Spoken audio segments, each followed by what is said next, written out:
Wow. Awesome. Okay, people are coming on in. Welcome to our Tithely University, titled with a very creative title, I might add, Events and Forms, but I think we all like simple things to learn and be great at. And so, as you're coming on in, please go ahead and just enter in the chat where you are from. You can say your church or home location.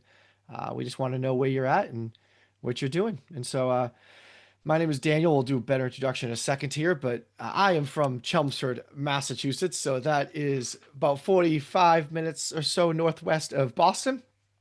So, oh, Salem, New Hampshire. We're not that far, Dolores. Okay, cool.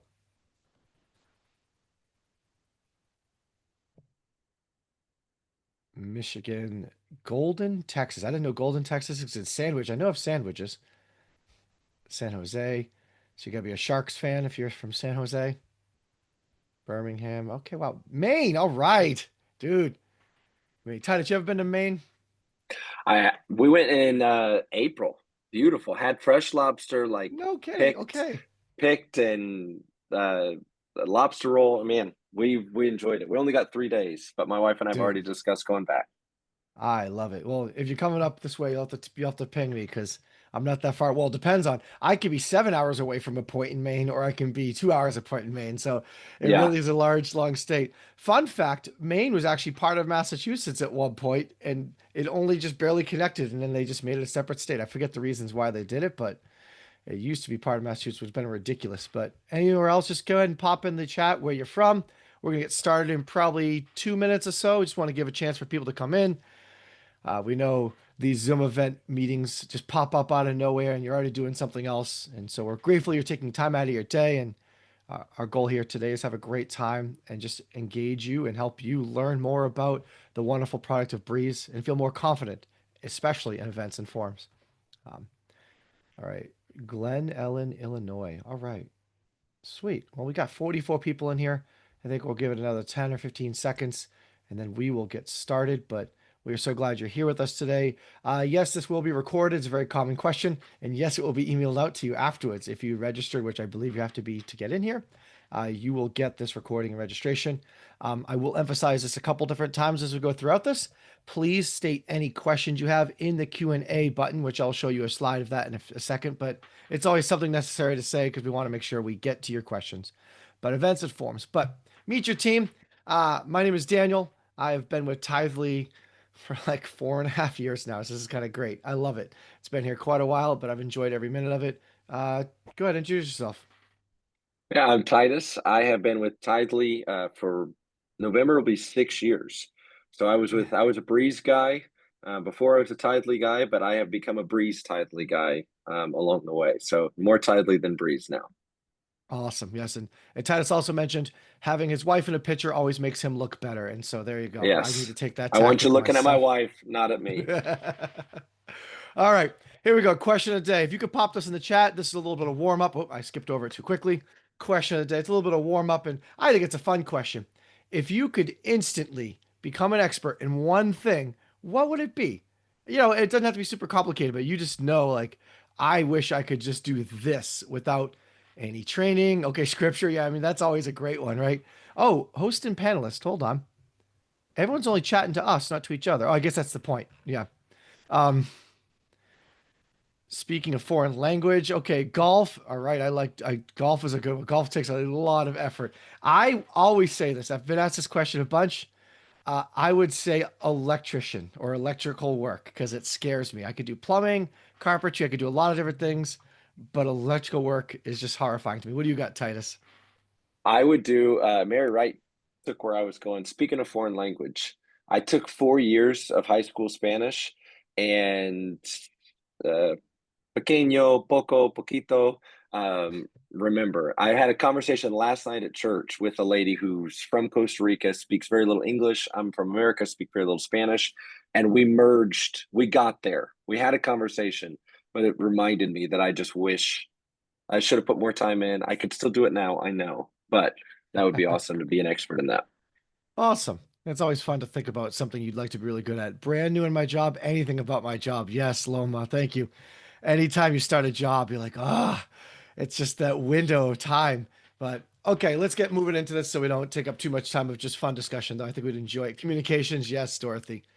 Um, Obviously, I'm part of the customer experience team, so as Titus here, we believe in by your side and for your growth, and this idea that we want to simply serve you, and we want you to be able to simply serve your church, which you are already doing a great job at. Always like to do a little bit of a, a brag a sale here, I guess. We have a great product suite. If there's something internet based that your church may need, we probably have something that works for you. And so please, if you're using one of our products, obviously I think you're using Breeze. If you're here today or considering it, please by any means let us know or reach out to us or email us at grow@tithe.ly and ask about a product, or just inside your product, click around. You probably will find how to get to one of these great products. Um, Again, I said this before, going to say it again. If you have a question, pop it in the Q&A section. That way Titus and myself can see it and make a answer for you, and it'll be very helpful. Things get lost in the chat very easily. I'm going to keep going here. So we are going to talk about forms and events, or events and forms. Now, I'm going to switch over into the product here for this part of it. We're going to start in forms because I think it's an easier way instead of starting in events, because you can create the event, but as you're creating the event, you're going to map it to a form. And if you have the form made already, it makes your event easier. But either way you start, this is fine. You could build the event and then go map the form afterwards. But we're going to start in forms. I think this is best practice in my opinion. Just to give you an insight where we are, if you log into Breeze dashboard, I am just simply clicking forms right here, and this loads up. A couple cool things about this forms page that a lot of people can miss or not realize is you can actually create folders in your form. So if you are using Breeze and you got like 50 forms and you just don't want them all over the place, create some folders. You can do that by coming here, the drop down caret. It says create new form or create new folder. And when you create a new folder, we will just call this webinar, right? Forms. That way we have the setup there. One thing to note, you can go to show more options and actually drop this under another form. Geez, form folder. That is a hard one to say. It's an alliteration there, huh? So you can create even more segmented areas for your folders as you go through it. So create the folder, webinar forms is now made, and just say, hey, I want to put some in there. So I take Danny's test form, drag it up, drop it right in, and boom, now Danny's test form is underneath that folder, and it's easier to organize. So feel free to organize and use this, and you could drag it right back out too, I believe, afterwards. Or is there a way to get that out of there, Titus? Because I tried that earlier, and I don't recall that one. Or we have to remove the folder to get it out. Say that again. I'm sorry. I was looking at trying to make sure this. I was sending a message here. So I think you have to delete the folder to take the form once it's been dragged in there. Is that correct? You should be able to click and drag it and move it to a different. Oh, You to a can't take different it. folder. You could Okay, take it to a different folder, but you couldn't take it out of the cool. folder. So you can move it inside of folders. Gotcha. So you can move it in this folder. You want to move it out, delete the form, delete the folder so it can drop back out. But otherwise, you can reorganize that way. So let's get started with creating a form. There's a lot of intricacies with this. We won't be able to cover all of it. Otherwise, we'll be here till a couple hours instead of 1 hour. But creating a new form, when I click this or drop down create new form, either option's fine. It pops up three options. And these are great. You got a general, you have a registration, and you have a blank. So what's great about that is under general, it just kind of gives you a basic layout and you can build from there. Registration starts with a payment registration module in there. So you can already have that built. Or if you really don't like to if you want to really let your creative elements go, start in the blank side. We're going to start in general. I think it's the best place to go with. And so when I click into general, it loads up and it's going to give me a basic form that if I were to just create this form and use it now, it would give me 4 pieces of information every time someone fills this out. What's great about this is you can build it out even more. At the top, you can add a header. I love doing this. I think this adds a little bit of flair to it, makes it a little more fun. I'm a bit hungry right now, so I'm going to add these M&Ms. I'm assuming they're M&Ms, either they're unbranded, but you could change the header up here. You could change the title. And we're going to call this, I selected everything on the page instead of in there. Webinar, if I could type today. Webinar form, right? That's the name of my form. Perfect. Go down a little further, and you have these 4 options that are built into it already. What's great is if you click into it, it lets you change what you want it to be. Instead of name, it could be something else. You also can come over here and make it required or unrequired. Required just means they cannot submit the form until they have filled out that section. And so it's very important. There are some pieces of information you need, and there are some pieces of information you don't need. If you don't need that information, make sure not to make it mandatory unless you risk people getting bored with filling out forms. Because we know a long form with 30 questions, it gets hard at the end. And so get what you need. Don't do too much extra. That's a good tip for filling out forms. But from there, on the left side here, you have all of these options to build out your form. We already have name and email and phone and address. And what you can do once it's down here is you can swatch places with it. So I took address, I put it above there. So name, address, email, phone. I find most of the time it's name, phone, email, and address, right? I think that's the order you see things in, but have fun. Do it the way you want to do it. And as you can see, when I've clicked into email, it also offers up the secondary option, which we encourage you to do. This allows people to send confirmation. This allows it to send a confirmation email to this address. So if I fill out this form with my address, it's going to send me a confirmation saying, hey, I filled out this form. Just gives a little security into that because we've all filled out a form and went, did that get submitted? Is that right? Like, you could just be confused and you fill it out again and you fill it again. Or you've had people fill out multiple forms where they've already done it once and then you're stuck sorting through all that. So there's some great piece of information to just tipping through that. After that, you have text block, multiple choice, check down, and Dropbox and essay. Those are all just giving you flexibility on how you gather the information. Obviously, multiple choice. If I drop this down here, I could put it in here. Ready? Let's say, ooh, I keep on clicking it. That click box is so easy to get out of. Let's see. From there, let's just say top 5 food or top 2 foods, right?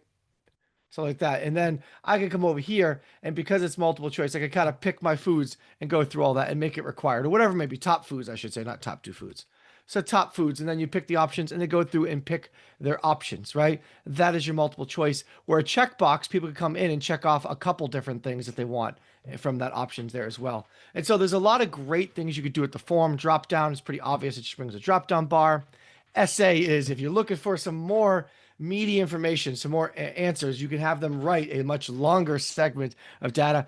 Payment. So what's cool about that? The date is obviously the date. I'm not going to over describe that one. Payment is important. You drop payment in. This now turns this into a form that requires a payment. Where if I remove this, it doesn't require payment. So earlier, when you saw me choose between general and payment form, that's the difference. It's just the payment starts in there for you, so you don't have to create it. And the really cool one, this one's super helpful if you're creating a registration for an event and a parent has to sign some kind of form for their child, you could drop this in here and they can upload a file to this form when they submit it. And so creating a form gives you a lot of great options. Like, why are we creating a form before the event? Well, I'm going to show you. Because we're going to make this event. We called it webinar form, and then we're going to leave it here. And I'm going to hit create form in a second. But first, I want to show you some of the settings here. And so when you drop out of there, before I hit create form, you go down to settings. And under settings, there's even more stuff to do, which is wonderful. So the first thing is you give it description. This is helpful for people to know what's going on. And then after that, show me more options. Beyond that, this is where you can get pretty complex in what you do in your form. I'm going to go through all of this because there's a lot of information here. First of all, if this is mapped to an event, this is where you can put this information in here. The date, August 18th at 2 p.m. Now I know that this event, this form is going to be mapped to that one. Now it's not mapped yet, but this is how I know that I'm going to be linking to it. And then max entry. Say I don't really have unlimited seating for this event. So I'm going to come down and say after 50 entries, this will be cut off. Now, if this is just an information gathering form, you don't have to do these two things. This is if you're going to use it in tandem with an event, it gives you the opportunity to limit how many can register, and it also gives you just a labeling of when that event will happen. Another important thing here is if you don't want this form active anymore, check this off. It shuts it down so people can't keep going. By the way, I do see a couple questions in the chat. Make sure you put them in the question and answer section. That will be helpful for us to be able to answer them properly. Down below, as you go through notifications, this is really important. Who do you want to know who is registered for this event? So in this case, grow at tithe.ly.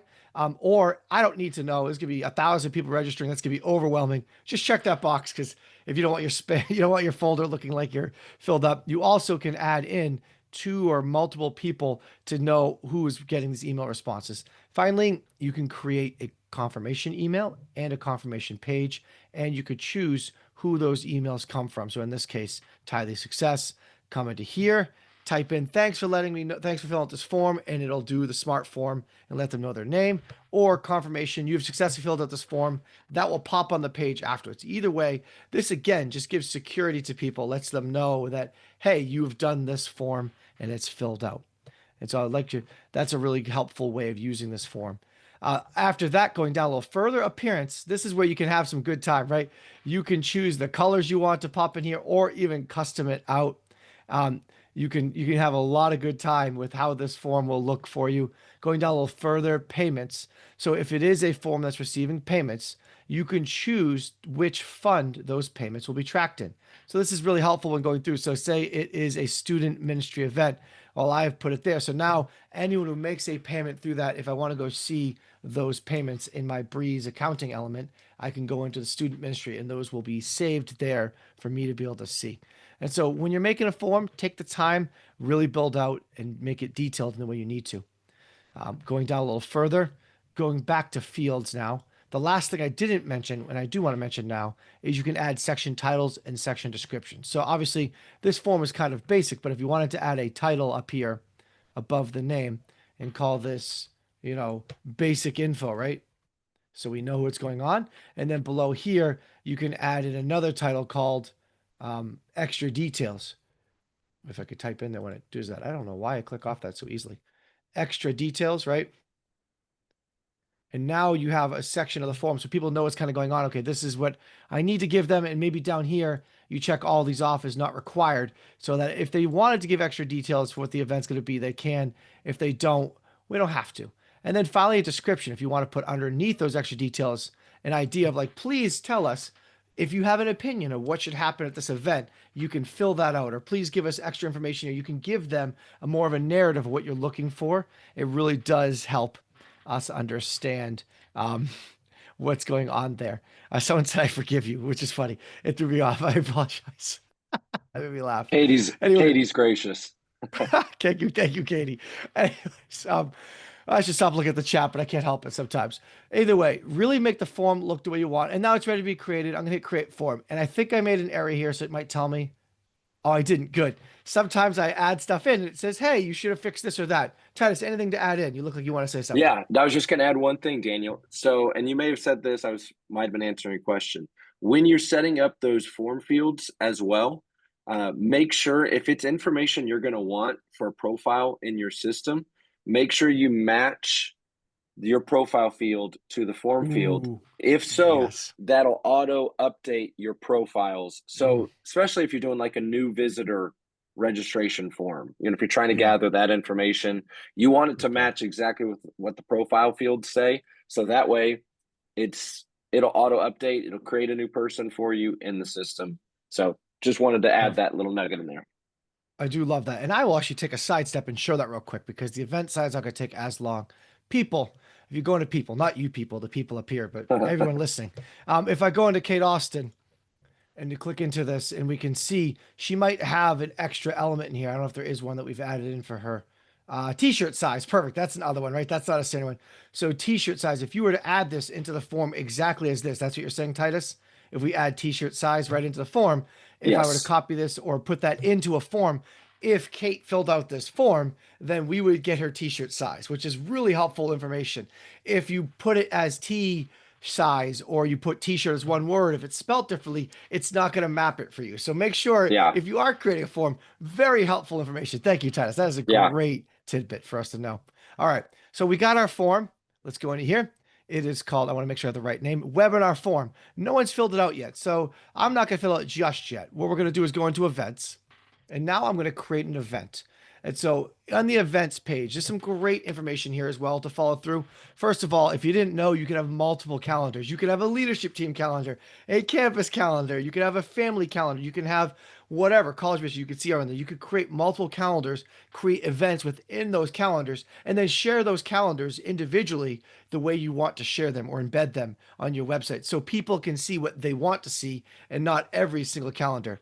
Oh, I missed how you got to screen where you added more details to your form. All right, I'll get back to that in a second. Sure. Actually, I'll just do it right now. I'm going to pause because that's what I want to show. Forms. Sorry, I got to stop looking at questions. But under here, webinar form, if I go to edit this webinar form, down the bottom left corner, there's a go to settings. You click here. go to, and then right here, show more options. And this is where all those secondary options are. So you can see that part there. But I'm going to drop back out of that. Let me go back off there. So back to the event. So as I was saying, you can create multiple calendars that you want to use. And then once you've got a calendar you want to use, you can start adding events to it. And so keep that in mind, and you'll see the different colors and schemings on them. You also could check them off so you can see them, or uncheck them so you don't see them here. And you can come in here and edit that specific calendar or delete that specific calendar. So that gives a lot of help there. You obviously up here can sort by different views. If you like a list view or a month view or week view, and you can always go back to today. So if I go a long way away, this brings me back to the calendar view that gives me today, which today is August 14th. Over here on the right side, something to note, you can do a whole bunch of function within these calendars. You can print, embed, integrate, printer station, testing, and manage barcodes. Those are all going to be part of the check-in function, but those exist within here too. And then finally, the reason we came over here is to add an event and show you how it links to forms. So when I come here, click add event.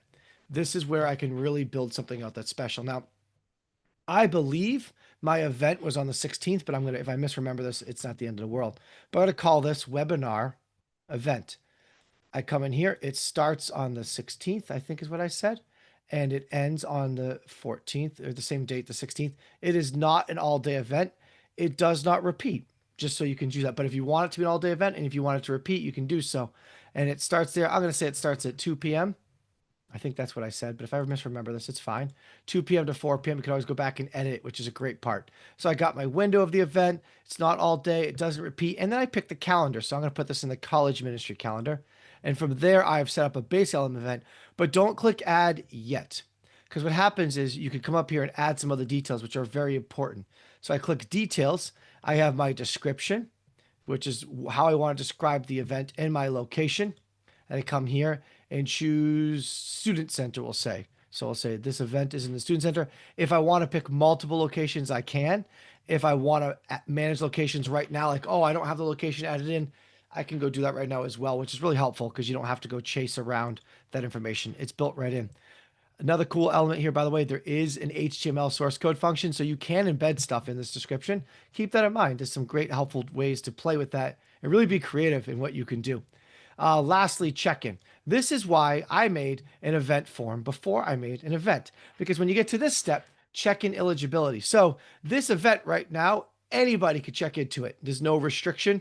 And so it wouldn't matter if they filled out a form, if they registered or paid, anyone could check into this event. But what I can do is come here and go to form respondents. I also could do this by tags if you want to sort people manually by tags, or no one can check in. But form respondents gives us an advantage. When I click this form respondents, then I can go down and pick that webinar form. Now, when people show up to my event, the only people that will be able to check in at the check-in station, and it'll be recorded in, is the people that have filled out my form. So this is a great way to not gatekeep because you're trying to restrict people, but gatekeep so you know who has filled out this form and who is registered for this event, especially if you have limited seating. You don't want to cause that issue. So webinar form, and then I hit add. So now I've made an event, webinar event created. It's right here on the 16th. It shows up as 2 p.m. And when I click into it, I then have all the information that I can view the details about the event, who is checked in. If it's a service or something that requires a service plan, obviously you can set up a service plan. You can manage your volunteers, and these two are a whole nother, webinar we'll have to do someday. I think we've done them in the past about service plan and volunteers, and then finally check into the event. Or you went, okay, actually those details are not quite accurate. Let me click in and edit this event. It'll bring back up those options I had, but in a bigger form, so I could see it a little bit easier. I could change the name, could change the calendar, change the time, whether it repeats, the location, description. I can even change the form. So like, you know what? I don't like that form. Or one cool thing you can do, I've seen a couple of churches do this, is they create multiple forms for the same event. And they give different ticket prices. So you have an early access webinar form and you have a later one there if you want to restrict those tickets. There's cool things you could kind of do to have some fun, but just keep in mind, you'll have to track all the people going into the event via the actual form, or check off multiple forms so you know that they could check in later. But just keep that in mind. There's a lot of cool stuff you could do with this. Down below is where you could do the actual check-in station data. So you could print the name tag and customize that, or print a copy for the parent, customize that, and more print options. You can change the appearance of the check-in page. default, what mode you want to use, and then additional information. So you can go back through and update this data.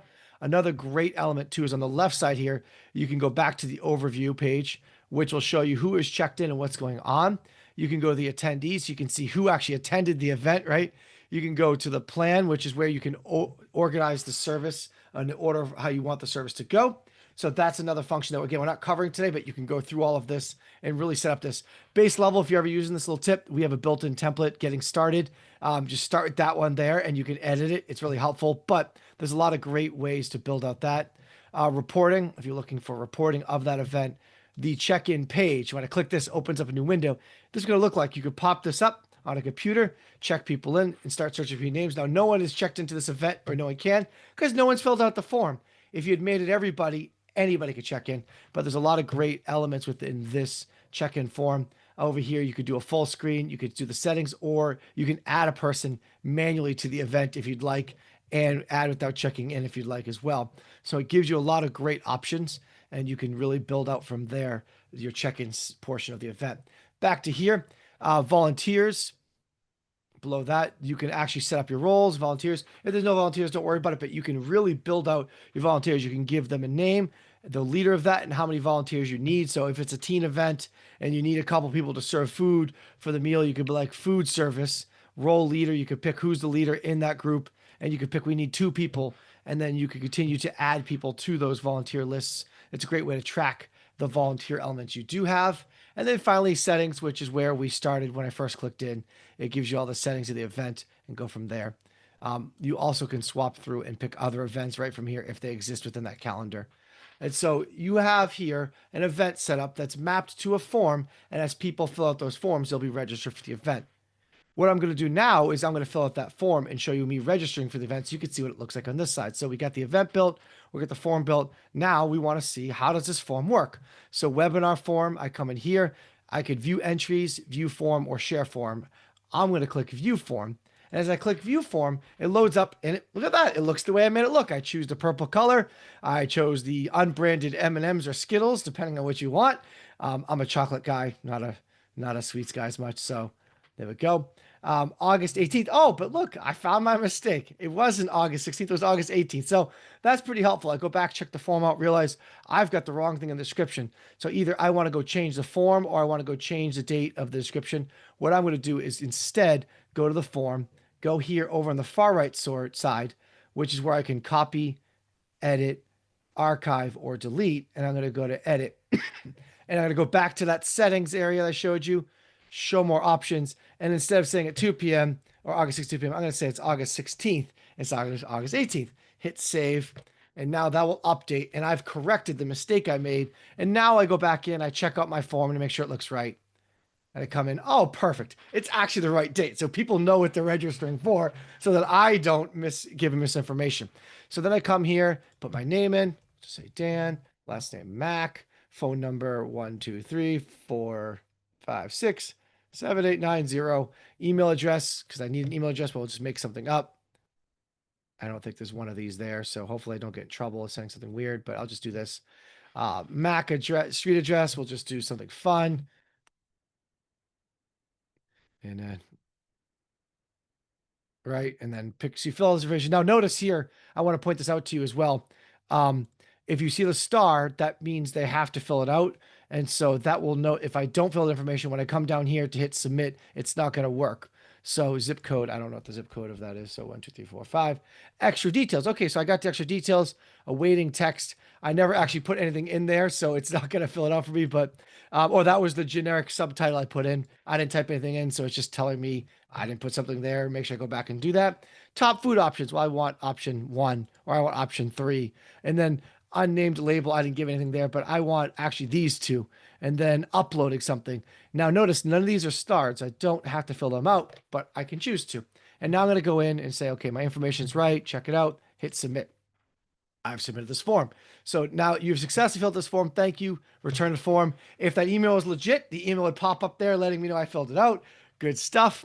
And now I'm going to back over here to forms. And if I refresh my screen, which is very necessary, I now have webinar form 1 entry. So I could see that someone has filled it out. I could click in here to go to view entries, and I could see Dan Mack did not match because there's no one in the system, which is what Titus said. What you can do from this point is connect it. So if you know that it's somebody in your system, I could click that and search that person. If it's a new person, I can have it create a new person for me. So it's a really great way of updating your database, by the way, if it's not for an event, or you have a great visitor that shows up to an event and you want to add them to your database. So beyond that, I'm not going to connect right now. I see the date I filled out the form. I can view the actual form information and see what's there. What's really cool is if you know this person, they gave the wrong information, you can edit it for them. So, or you can update a profile or you can print this data. And then finally, on the right side over here, you can email all the people that filled out the form. I can text all the people, or I can export this data. Down below, more actions. I can assign to tags, remove from tags, update people, and archive. So there's a lot of great options to play with. So make sure you use these forms that you gather in data with to use to update the data you want to update. Going from there, a little further, I could download as Excel or just view the form as well. So I'm in there. And now what's great is if I go back to my event, and we're going to be coming in for a landing here, so we'll have lots of time for Q&A. And so I'm going to go back to my event. Ooh, now I may be making a mistake here, Titus. We'll see what I do wrong here. I go to web event, and I go to check-in. This is going to be fun. I think If you I are. type, I think you I are. am. I didn't Yep. add them into the system, right? So I won't pull Yeah. up. I made the mistake. Good. This is a good mistake to make. So what Yeah. I did wrong is inside that form, I'll show you what I did wrong. I did not add them into the system. Therefore, the system is not going to pull them up when I try to check myself in. So no people are eligible. Now I'm going to close this out. I'm glad I made that mistake because I always forget that one. Even someone who's been using Breeze for a while, I forget data all the time. So I'm going to go back to my form. I'm going to go back to my view entries. I'm going to add myself in now. So now I'm added in. I'm going to just say I'm a new person. And nickname, yeah, I don't know that stuff. Phone number, great. It's all going to be wrong. Anyways, I create this person. So now I'm in the system. Now I believe in theory, if I go back to events, I click back into the event I have there to check in, and I click in my check in. Now, oh, look. Now, if I had a lot of people, I could search, but my name is there. I could check myself into this event. I click, I am checked into this event now, which is great. I can uncheck, check in, doesn't matter. But now I'm there inside the event going forward. And then when the event happens afterwards, I'll be able to go back in and I can click off of this and go into the event. Sorry, I should go to event settings. I apologize. And then I go back to attendees and I show up as an attendee, shows when I checked in, and it's really helpful. Also, something to note up here, show not checked in. When I click this, if there's people that were registered for the event through that form that didn't check in, it'll show them they're not checked in. And I can go back over to check in and even check them in or see what's happened there. So let me go back to this check-in part, attendees. So I click this. There I am. If I go to reports, I'll be able to use a report to find myself, but I'm already here within that event. And so it's really great, but make sure you don't make that little mistake I made there. So we're going to wrap up here in a second. If anyone has some questions, we could pop them in there. But Titus, I'd like you to give the opportunity. Is there something that you can add in? Any information? There's no questions in the queue, so I'm asking you here. What Yeah. else could we add into this that would be helpful? Well, and I forget who answered or asked the question. I can look, I guess, but somebody asked the question. I can't give them credit, but if you saw it, um, I did. about the automation side, and so I know this isn't an automation conversation. However, there is an automation in Breeze that you could come in and yeah, go to automations right there. Yep, and then it's called auto tag form respondents. So Yes. if you are tagging people based upon their responses.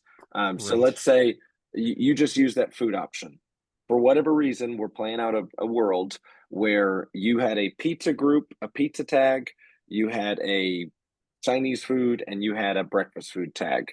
You could set it up that if someone fills out my webinar form and they choose pizza, they're automatically put in the pizza tag or so on and so forth. So that exactly like he's showing, you built the form. Here's all the fields of that form, and you're telling the form now, or you're telling Breeze now to look at how someone responds to that form and Mm-hmm. then tag them accordingly. So Yes. some churches utilize it in a lot of different functionality. A lot of Love it. you may do like someone mentioned vacation Bible school. You could the question could be what age are your children, Mm. and you could auto tag from there. It could be what if I don't know. You could do all sorts of things with it. But It's that crazy. You're that right. was a Yeah. question that, and it's like, oh, we could probably expand on that as we're talking, Daniel. I love it. And another little tidbit there, when you're going into creating a smart form, always have the art when you're going into creating a smart tagger, always go in and have the tag ahead of time because then you got to back out and go make a new one. And there is no add tag in this one, which is probably a good feature to add in. But always, it's You're the same right. thing. Before you create the event, create the form. Before you create the automation tag, create the tag. It's just, it's kind of a fun way of going through it, but it does let you build and this is a great strategy. Anytime you're building anything, you always want to have your end goal and build backwards. And so this is kind of why the system works that way. I see this has been recorded. Will you send this to us? Yes. Uh, it will be sent out afterwards for sure. So it will either be sent out later today or early tomorrow. Okay, let's go through. I'm going to stop talking about this and we'll just answer some questions live here, Titus. Have some fun. Yeah. Oh, or you can answer that one. Go for it. Oh yeah. Well, I just talked to Keith. We've heard that, Keith. Right now, there is not a way to edit and adjust and customize the font Mm, size. However, that has been heard, and someone even asked a question about the form box because it does limit. I don't know what size the box is. That modal form creation modal. We have heard that as well. So that is definitely something we can share with our team. It is not a feature now, but we can definitely see the functionality of that feature. sweet. All right. The second one there, is there any work being done to have better functionality for household child forms? Example, one overall form for parents to submit for, and then each specific child data gets entered in. Titus, you got an answer on that one? There is. But it's not. I would put it in that same response with Keith. Multi profile responses has been a dream, at least of mine, a longtime Breeze user, because we've used Breeze at our church. We've used it in we've done camps with it, and it does limit.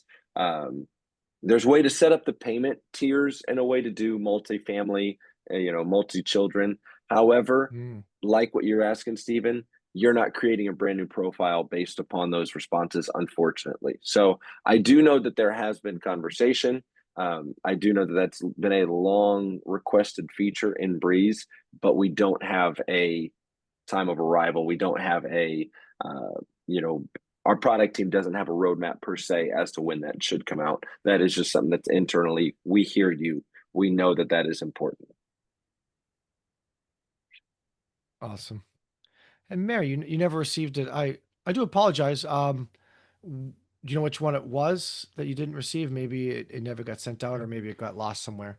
Um, the Breeze specific webinars, are those hosted just on the Tithely site webinar page? I believe so. I think you actually can go find it. If you tell me which one it is, Mary, I can even put the link in the chat if I could find it. So go ahead and enter another question. I could work on that while Titus answers the next question. Yeah, so I see Dorothy. Is Breeze similar to Constant Contact, or do you actually build web pages as well? If you saw on that first or second or third Mm, page the product suite that Daniel showed, yep, there it is exactly. So Breeze is a part of the Tithely atmosphere, and so Tithely builds web pages. You can get, if you have the Breeze right now package, you can get Breeze bundle. That opens you up to a website. That opens you up to Tithely Giving. That opens you up to an app. So we that functionality is all um, in the Breeze Tithely product suite. And then when it comes to Constant Contact, we offer a very customizable email. You can design it. It's a template base. You can drag and drop and try and make it uh, as close to Constant Contact or Mailchimp that you would like. So we definitely offer functionality just like Constant Contact.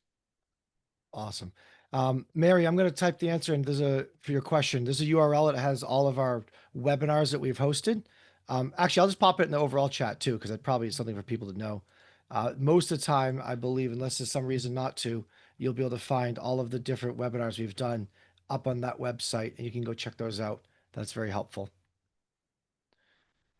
Keep on going Uh, down. Stephanie, I'll kind of speak to that again with Mm, there is a we this version of Forms has been the same version for a few years, but I know a lot of the focus, and you may have heard it around the Tidely the back hallways, if you've been around Tithely or Breeze for a while, is working kind of like what we're showing today on this screen, is working to make Tithely and Breeze more cohesive and a one world where we can all live and you can go between your sites, your apps, your Breeze. And once this is, it's out there, it's being worked on, it's being presented. But I know that Forms is on the list, and I know that Logic, kind of that if then, would be something that would be on that list as well. But currently, we don't have a roadmap for when that is going to be implemented. All right. If using form for tickets, what's the easiest way to check in? Could multiple people check in from various phones? So in the worship Yeah, app, right? Or that one, no yeah, worship app, but no, I yeah. think yeah, if yes, multiple. If you were having multiple people doing check-in, Julie, I think if that's what you're asking, yeah, you could. Everyone could be on their Breeze app, be logged in. I'm a check-in, and you could have 5 people working that line. And I'll check in over here. So yeah, multiple people can be doing check-in at the same time from different devices. If I'm answering your question correctly, there, Julie.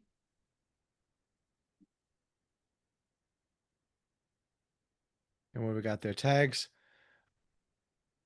Oh, that's one. Yeah. So actually, um, I did that one a couple weeks ago. Yeah. So that Mary, that one is on that website link I just posted inside of the chat or inside the webinar chat itself.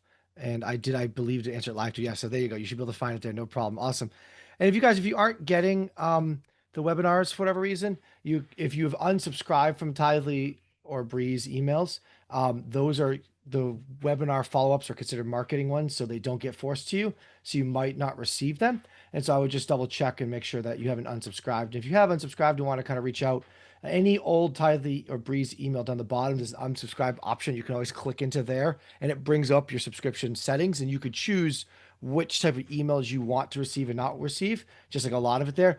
If you can't find that, you could always reach out to support and ask them for that kind of help. But in general, it's all within your power to go for it and check it out from an old email and be able to update those. If you're not getting it still after you are not unsubscribed, it could be spam, a bunch of other reasons, but I do know they get sent out because marketing always reaches out to me and asks me to help read ahead of time what gets sent out. And so we do send them. If you're not getting them, do a little research into it and then reach out to us if you can't figure it out from there.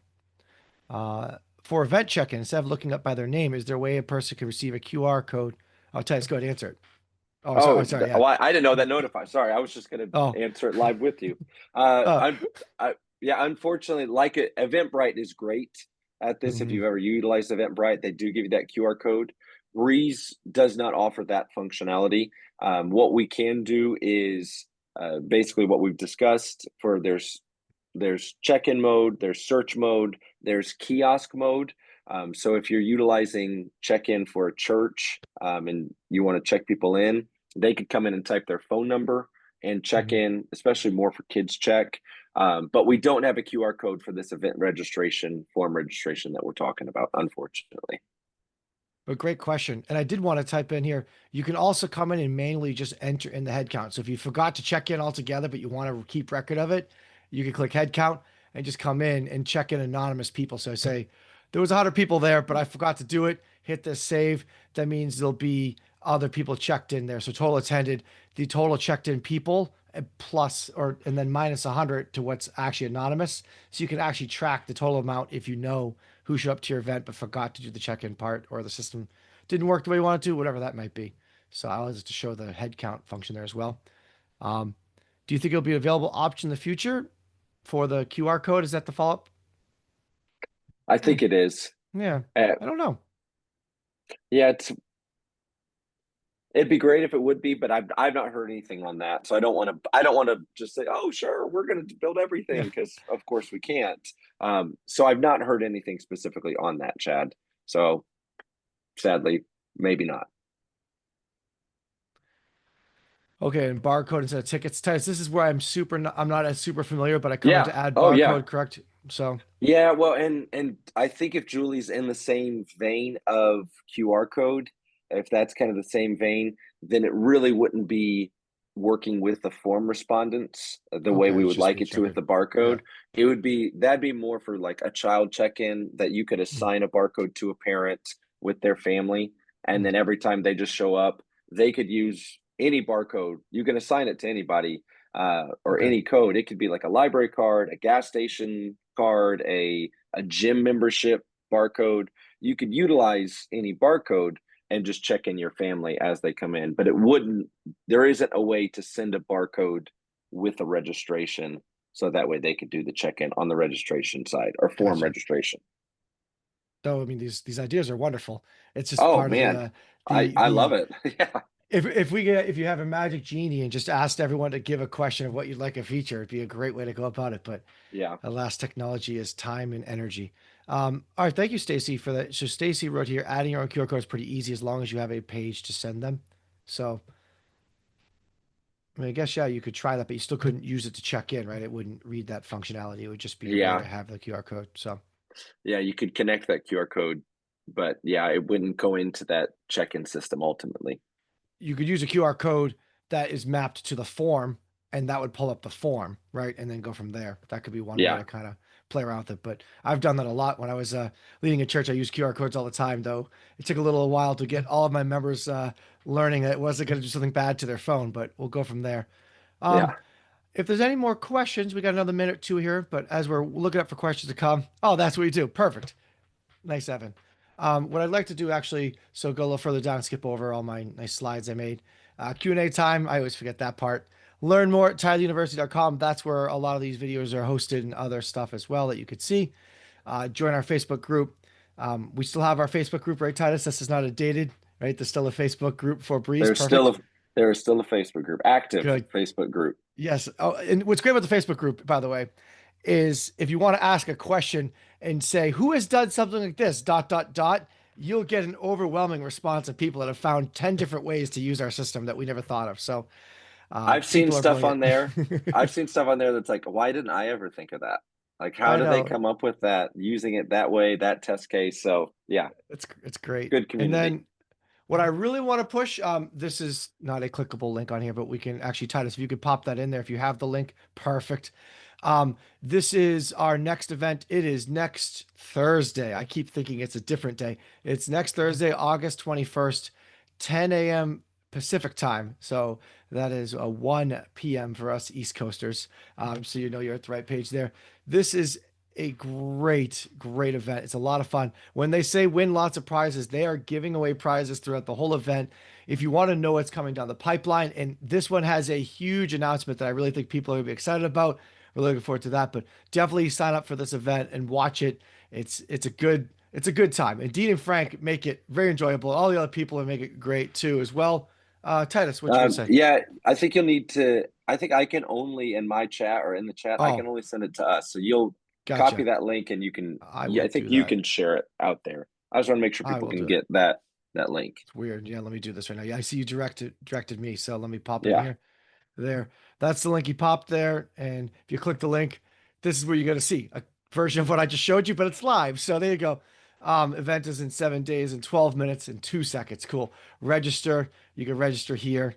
It's going to be a great event. Definitely go through it and make sure you show up and have a good time and join us for the party. What's fun little back end here? We actually have like Zoom parties, or we use Google Meets now. We use Google Meets and we jump in there in our different teams and have fun and cheer it on too, because we like this event. So, all I'll right. say, Daniel, Okay. I'm a Zoom guy still over Google Meets. I know we've transitioned internally.